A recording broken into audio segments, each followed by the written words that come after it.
Bonjour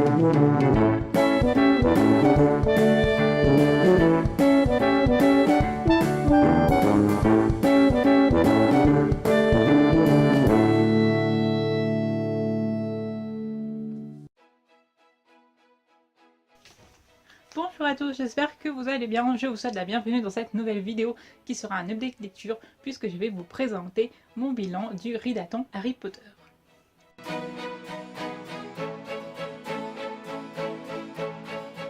Donc je vous ai parlé un peu de ce Readathon lors de mon dernier vlog puisque c'était un vlog qui à la base était censé être centré sur ce Readathon et en fait j'en ai fait un petit vlog un peu fourre-tout puisque j'avais plein de choses à faire. Mais voilà, je vous en ai parlé et je vous ai parlé de certaines de mes lectures assez rapidement. Pour ceux qui ne savent pas ce que c'est, il s'agit des halls, donc des buses en français, qui correspondent aux premiers examens qui sont passés à l'école de Poudlard, donc dans l'univers d'Harry Potter. Et il se trouve que Book Roast, je remettrai une fois encore le lien en barre d'infos sous ma vidéo vers sa chaîne. Book Roast a organisé cette année encore donc les halls et si vous avez vu mon vlog, vous savez que il fallait soit lire entre 2 à 12 livres, soit choisir un métier et lire le nombre de livres qui correspondait à ce métier. Donc moi j'avais choisi journalist or writer, donc écrivain, et je devais valider 3 matières, donc celle de l'histoire de la magie, celle de les études de Moldu et choisir un sujet de mon choix parmi les 12 autres, les 10 autres. Ça se présentait comme ça, les 10 autres matières. Donc pour l'histoire de la magie, j'avais choisi Harry Potter, le premier tome, puisque de toute façon, pour moi, un challenge Harry Potter, c'est logique de lire un Harry Potter, au moins un seul. Donc j'ai relu le 1, j'avais mis beaucoup de temps pour le lire, même si à la base Harry Potter c'est facile à lire, parce que je me suis rendu compte que c'était pas forcément ce que j'avais envie de lire à ce moment-là, mais ça reste Harry Potter, ça reste ma saga préférée de tous les temps, et j'ai quand même vraiment beaucoup aimé. C'était une expérience de lecture assez étrange puisque ça faisait longtemps que je l'avais pas lu et j'ai surtout revu beaucoup le film, et en fait quand je relisais, je voyais les images du film, c'est flou. Voilà. Donc quand je relisais, quand je lisais, je revoyais les images du film, et quand il y avait des éléments qui ont été modifiés, c'est bizarre, mais je trouvais qu'ils avaient bien fait de changer dans le film parce que je préférais la version du film en fait. Voilà. Mais dans tous les cas, ça restait une super lecture comme toujours. J'ai adoré commencer avec Harry Potter et c'était un petit peu mon livre de chevet que je lisais un chapitre tous les soirs, et voilà, c'était... Je suis contente de l'avoir relu et j'espère que je pourrai me procurer le tome 2 de cette édition. Parce que j'aimerais bien le lire pour les newts en fait. Les newts c'est quoi? Les aspics.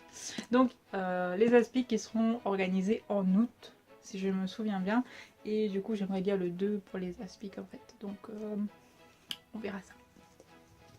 Ensuite, pour les études des Moldus, il fallait lire un livre contemporain, et je vous avais dit dans le vlog que je comptais lire Aristote et Dante découvrent les secrets de l'univers. Sauf que c'était le dernier livre que j'avais à lire et il me restait très peu de temps, et du coup j'étais pas sûre de pouvoir le lire. Et du coup j'ai changé et j'ai choisi Écoute le chant du vent d'Haruki Murakami, puisque en fait c'est une nouvelle, voilà, qui faisait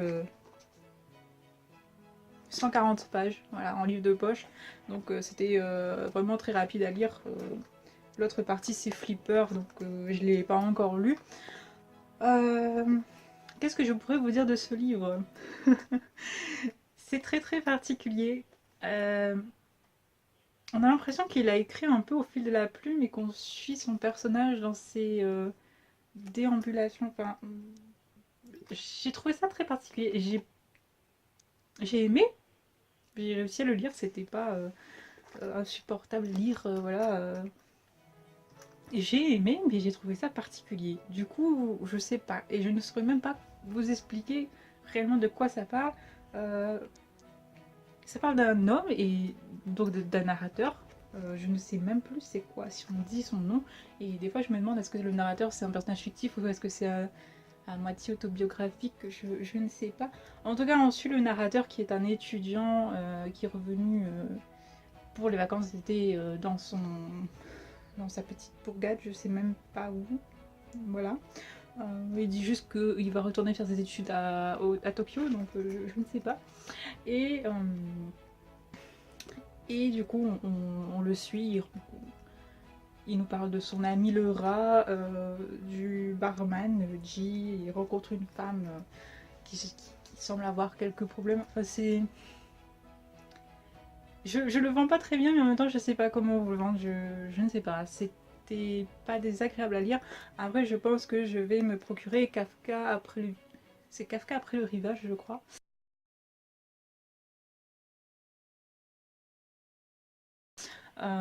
Pour me faire une meilleure idée de la plume de l'auteur, parce que clairement ce livre-là, en fait, c'est les 2 premiers textes de l'auteur, les tout premiers qu'il a écrits. Du coup, je sais pas, je me dis que Kafka, j'en ai entendu beaucoup parler et j'en ai entendu beaucoup parler en bien, donc je pense que je vais rechercher Kafka. Et voilà, parce que sa plume est agréable, mais je sais pas, peut-être qu'il y avait un petit côté philosophique et j'ai pas tout compris, mais c'était pas désagréable à lire, mais j'ai pas tout compris en fait. Voilà. Donc pour le la troisième matière que j'ai choisie, puisqu'il fallait que j'en prenne un de mon choix, j'ai choisi Soins aux créatures magiques, et là il fallait lire un livre avec un animal sur la couverture. Du coup j'ai choisi I'm the Only Wolf de Nachi Yuki, donc c'est un manga avec un petit lapin sur la couverture. Et j'ai enchaîné avec le tome 2, voilà, qui a validé le cours de potion où la consigne c'était le prochain ingrédient, donc il fallait lire une suite de saga en fait. Donc du coup j'ai lu le 1 et le 2. Donc I'm the Only Wolf, voilà. Donc I'm the Only Wolf, c'est l'histoire de... Je ne sais plus comment elle s'appelle, vous voyez, ça va... De Rina. Voilà, c'est l'histoire de Rina qui est une jeune lycéenne et qui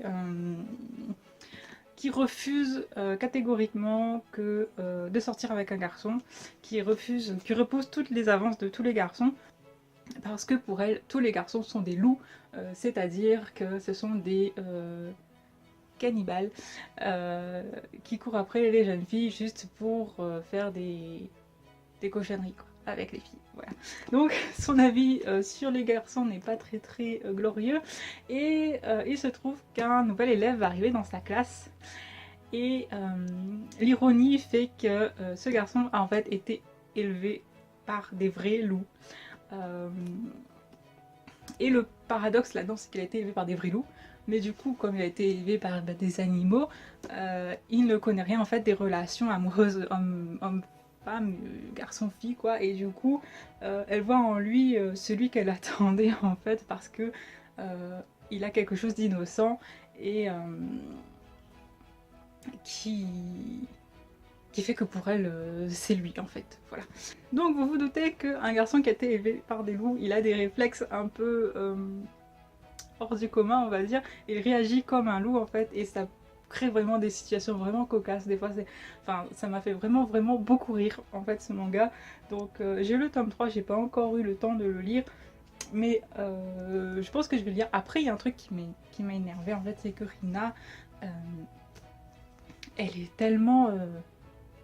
coincée, on va dire ça comme ça, qu'elle repousse des trucs basiques, et des fois c'est un peu énervant, elle est un peu agaçante, mais bon je peux pas vous dire pourquoi, parce qu'en fait ce que je vous dis là c'est par rapport à ce qui se passe dans le tome 2, donc je vais pas vous spoiler, mais des fois ouais, Rina elle m'a vraiment agacée. C'est peut-être pour ça aussi que j'ai pas lu le tome 3, parce que c'est un manga, donc en fait ça se lit très vite, hein, voilà. Mais Rina était très agaçante, mais après Okami, donc c'est le garçon loup, il était très attachant, et enfin il l'est toujours, voilà, il est très attachant, et voilà. Donc c'est vraiment un manga qui a beaucoup d'humour, et si vous voulez passer un bon moment, je vous conseille de le lire, voilà. Du coup, j'ai terminé pour cette petite vidéo, c'était vraiment court, puisque voilà, mon bilan, il n'était pas très fourni.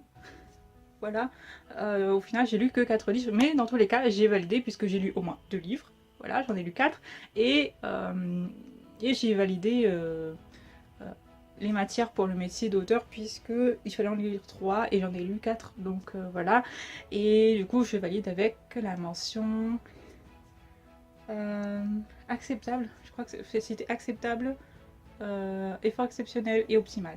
Donc j'ai validé avec acceptable, ce qui me... Tant que j'ai validé, moi en fait ça me va, je cherche pas à lire énormément, je ne peux pas, de toute façon, je l'ai déjà dit dans d'autres vidéos, je n'ai pas un rythme de lecture assez soutenu, je lis très très lentement. Déjà là je suis en train de faire le challenge du mois de la fantaisie et je suis toujours sur ma première lecture, c'est-à-dire La Passe Miroir, puisqu'en fait c'est un vrai coup de cœur et en général les coups de cœur je les lis encore plus lentement que les autres livres, ce qui est paradoxal.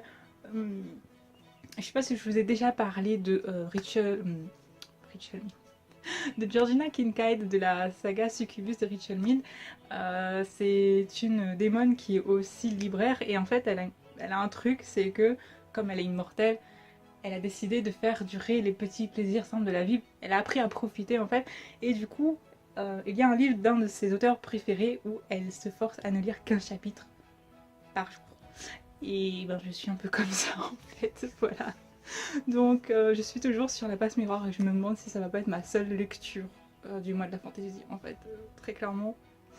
Il y aura peut-être pas d'update lecture, sauf si je fais une vidéo vraiment coup de cœur comme je l'ai fait pour Encore Inconnu de Béatrice Calvin, je ne sais pas, je verrai.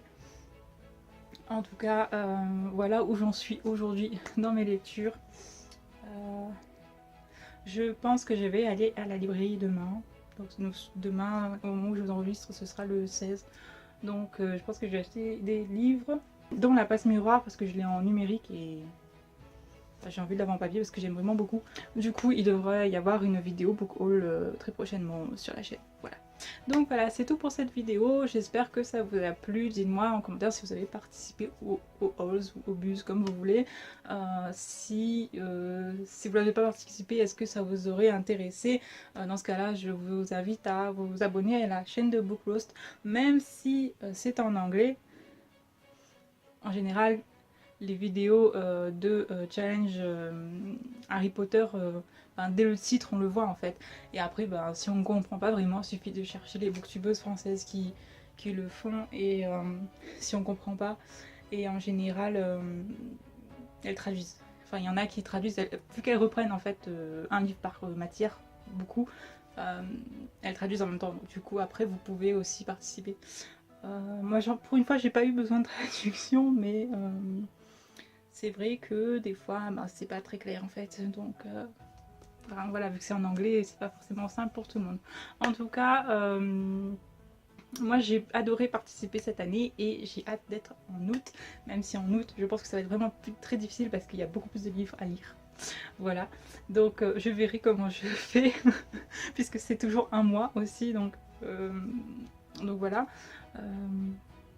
Enfin voilà, j'arrête de parler parce que sinon cette vidéo ne va jamais s'arrêter. Voilà, j'ai fini mon update lecture, j'ai fini mon bilan, donc je vais arrêter la vidéo ici. J'espère que cette vidéo vous a plu, je vous remercie de l'avoir regardée jusqu'au bout. Je vous souhaite de très belles lectures, une très belle journée et je vous fais des bisous.